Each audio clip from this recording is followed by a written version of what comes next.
BJP का गढ़ कहे जाने वाली बांकीपुर सीट के लिए आखिर नितिन नवीन ने कितना पैसा खर्च किया है, हम आपको इसके बारे में तमाम डिटेल्स इस खबर में बताते हैं। लेकिन उससे पहले नमस्कार, न्यूज़ फाउंडेशन देख रहे हैं आप और मैं हूं सानिया आपके साथ। बांकीपुर उपचुनाव को लेकर के सियासी सरगर्मी काफी ज्यादा तेज है। इसी बीच आपको बता दें कि अभी बीजेपी ने जैसा डिसीजन लिया है उसके बाद तो और भी ज्यादा भूचाल मच गया है, क्योंकि इन मौके पर ही कैंडिडेट बदला गया। अभिषेक कुमार बंटी से नीरज कुमार सिन्हा बन गए हैं कैंडिडेट बांकीपुर चुनाव के, जो कि सोमवार को नामांकन करने वाले हैं। इसकी खूब चर्चा हो रही है और राजनीति में भूचाल भी आया हुआ है। इसी बीच हम आपको बताने वाले हैं कि नितिन नवीन ने आखिर बांकीपुर उपचुनाव के लिए कितना पैसा खर्च किया है, कितने रुपए के प्रोजेक्ट्स उन्होंने लाए हैं। चलिए हम आपको इसके बारे में तमाम जानकारी विस्तार से बता दें। 3 दशक से नितिन नवीन और उनके पिता नवीन किशोर सिन्हा की सीट रही बांकीपुर में अब उपचुनाव हो रहा है। ये सीट नितिन नवीन की राज्यसभा जाने के बाद खाली हुई है। 1995 से लेकर 2025 तक इस सीट पर भाजपा को कभी 50% से कम वोट नहीं मिले। 2025 में नितिन नवीन यहां से लगातार 5वीं बार विधायक चुने गए थे। 2025 के विधानसभा चुनाव से लेकर अब तक बांकीपुर में करीब 785.61 करोड़ रुपए की विकास परियोजनाओं का उद्घाटन और 292.45 करोड़ रुपए से ज्यादा के प्रोजेक्ट्स का शिलान्यास किया गया है। और वहीं आपको बता दें कि नितिन नवीन के ड्रीम प्रोजेक्ट में से एक था। बांकीपुर विधायक रहते हुए उन्होंने इस प्रोजेक्ट पर काफी काम किया था। सड़क का नाम उनके पिता के नाम पर नवीन किशोर सिन्हा पथ रखा गया। कभी जिस मंदिरी नाले के दुर्गंध से लोग भागते थे, अब इसी इलाके में सरपट गाड़ियां दौड़ रही हैं।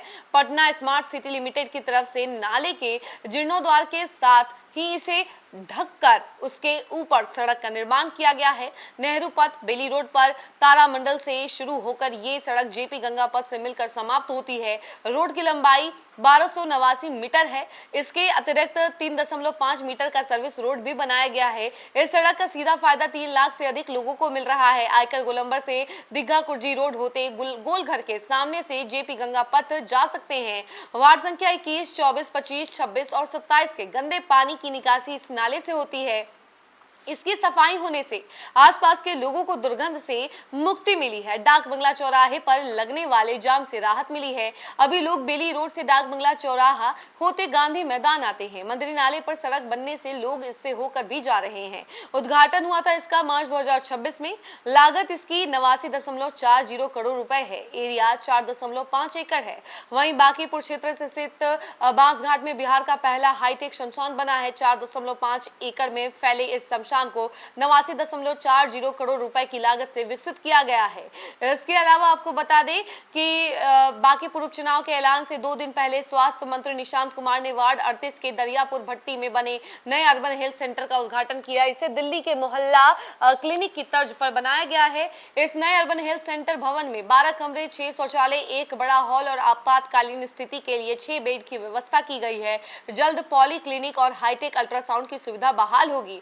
आंखों की जांच के लिए आधुनिक मशीनें होंगी और फिजियोथेरेपी विंग भी शुरू करने की योजना है। और इसके बारे में हमने आपको बताया।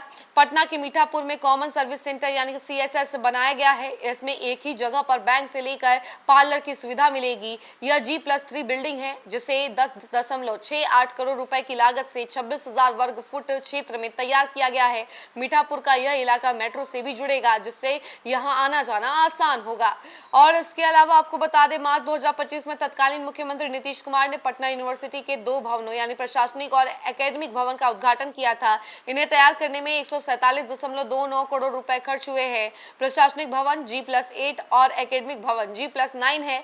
हर फ्लोर पर सुरक्षा के दृष्टि से CCTV कैमरा, नियंत्रण कक्ष और शुद्ध पेयजल की व्यवस्था, मीटिंग हॉल, सेमिनार हॉल सहित अन्य सभी तरह सुविधाएं उपलब्ध हैं।